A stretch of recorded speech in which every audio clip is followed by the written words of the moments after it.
Distinguished guests, Mrs. Emiliana Malana, the principal of Bunlan Elementary School, to our beloved principal, Mrs. Daisy R. Castro, Mrs. Crisanta Lirasan, the principal of Kabutuan Elementary School, Mrs. Tita Lozano, the principal of Pasil Elementary School, Ms. Reyna Lynn R. D. Castro, the RN-Man alumni, Mr. Chidori Romo, our PTA President, their teachers, parents, visitors, fellow graduates, ladies and gentlemen, good morning. It is with mingled feelings of joy and sorrow that we are gathered here this morning. Joy because the time has come when we have been adjudged competent to graduate, and sorrow because the associations of the schoolroom must cease to exist except in the memories of the past.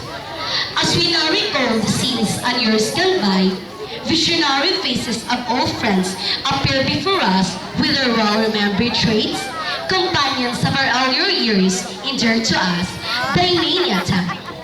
It is true that there have been times when we have met with discouragements, but at a good cause makes a strong heart.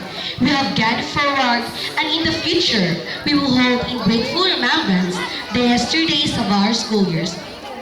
To our beloved educators of Talisay Elementary School who have so faithful and dedicated to educate us with profound effort and patience, we wish to say that although we may never be your pupil anymore, you will always exist in our memories and in our heart.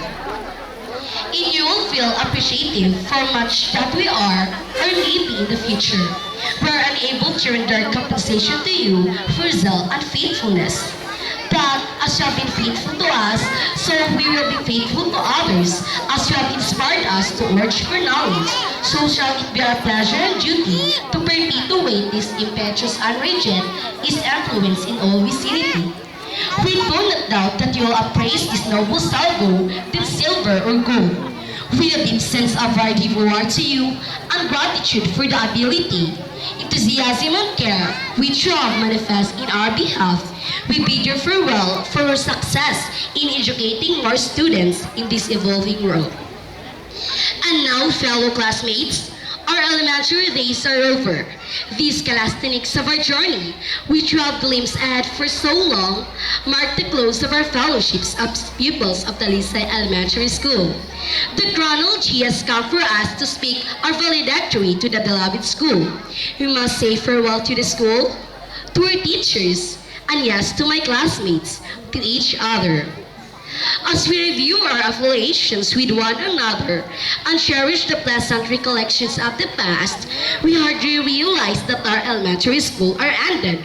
We are now seized out into the world. According to a saying, not the sunset, but the dawn.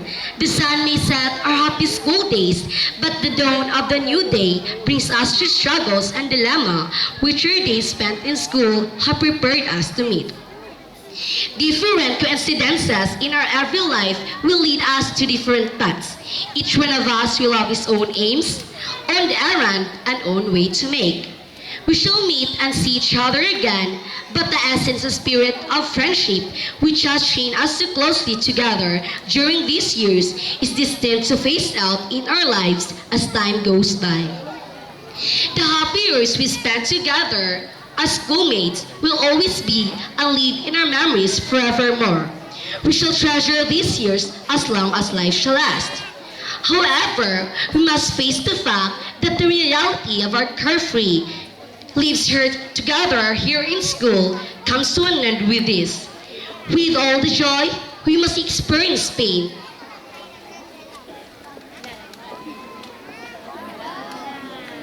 With all the joy, we must experience pain.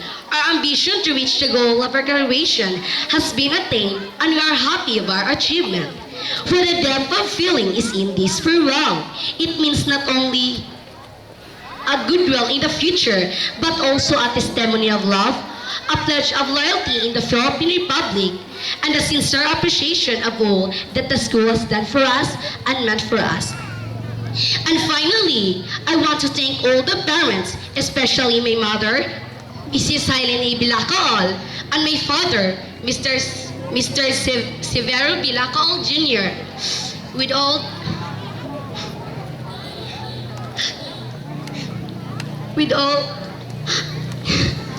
the advocacy and love they gave to me in every step in their lives.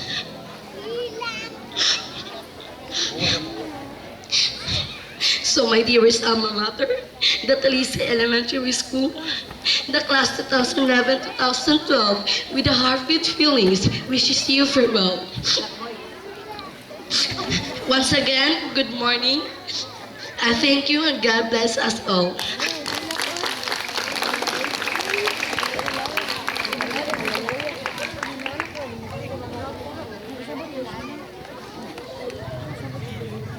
Thank you, Sean, for such a nice speech. And congratulations again.